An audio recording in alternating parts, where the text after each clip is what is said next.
Lestat? I'm wonderful. Scene one, take one, mark. I don't do scripts. And action. Lestat is one of the most charismatic characters in Interview with the Vampire. He is intelligent, funny, seductive, dramatic, cunty, and completely convinced the universe revolves around his trimmed waistline, which would be irritating enough if he were human. Unfortunately, he is a vampire. So when Lestat has emotional problems, people tend to be unalived. You're being very judgy. But what makes Lestat fascinating isn't simply that he is abusive, narcissistic, and controlling. Well, all of that is true. The most interesting contradiction is that Lestat desperately wants intimacy while being completely incapable of tolerating the loss of control that genuine intimacy requires. Don't laugh. Louis. You have some squirrel on your... No, don't. We'll be together 10,000 nights. 100,000. What we're doing is hard. He wants someone who understands him, someone who chooses him, someone who stays.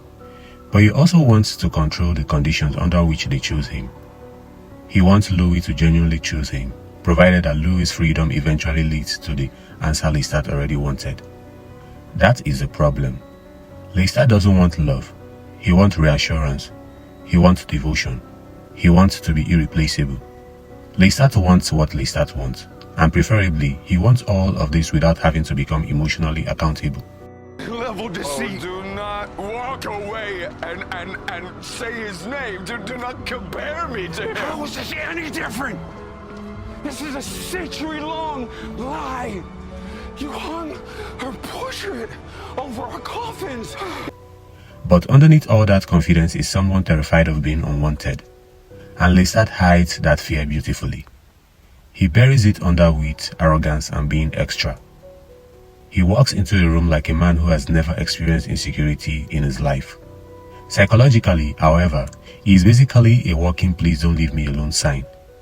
The problem is that Lestat responds to the fear of abandonment with control. And control is exactly what makes intimacy impossible.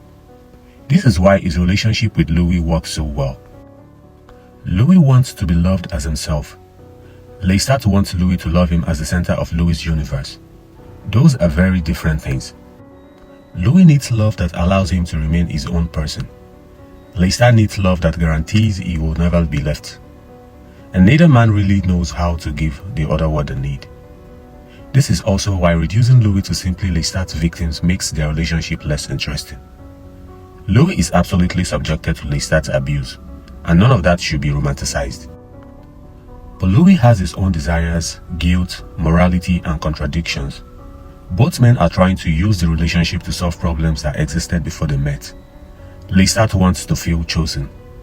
Louis wants to reconcile his desires, identity, and morality. Neither can give the other what they need, so naturally, they keep demanding it anyway. Then Claudia arrives and exposes the entire arrangement. Does it sound like him? Does it sound like him? I forgot. Love makes you stupid. Makes you fickle and weak and blind. Let me guess, he's your companion finally. Lestat wants a family, but his idea of family comes with an organizational chart.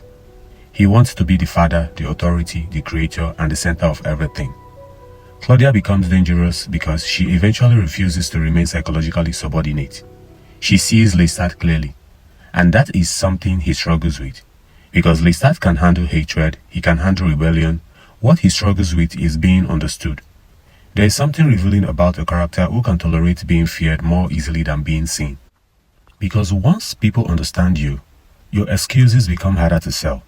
And Lestat has plenty of excuses. He has trauma, he has loneliness, he has abandonment, he has centuries of emotional baggage. All of that explains him. None of it absolves him. That distinction matters. Lestat is cruel, but he isn't emotionally empty. In fact, his capacity to feel is part of what makes him dangerous. He can genuinely love someone and still hurt them. He can miss someone and still punish them. He can regret something and still repeat it. This is far more uncomfortable than the idea that abusive people are simply incapable of love. Sometimes people love badly, sometimes they love possessively. Sometimes they confuse being needed with being loved. Lestat is practically the patron saint of that confusion. His real problem is entitlement. He feels entitled to other people's emotional lives. When he is hurt, everyone needs to understand it. When he feels betrayed, it becomes a catastrophe.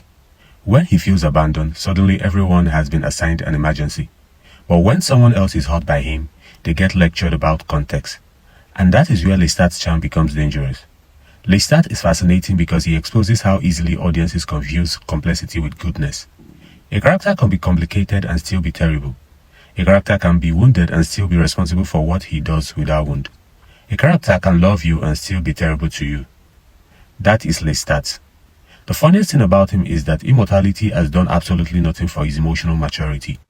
This man has lived for centuries, and he still approaches interpersonal conflict like a kid who has never once been told no. He has had an eternity to understand himself.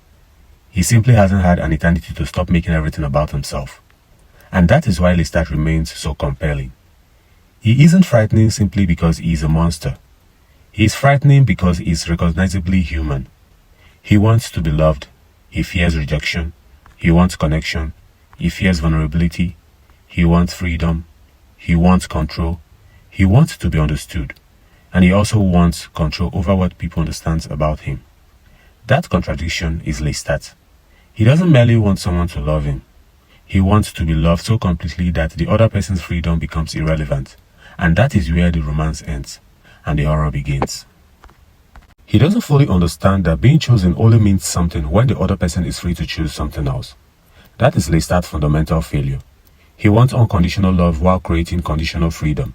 And those two things cannot coexist. Which is why Lestat remains such a fascinating character. Because beneath all the blood, glamour, theatrics, and extreme aggressive emotional decision making is a painfully ordinary human problem. He wants to be loved.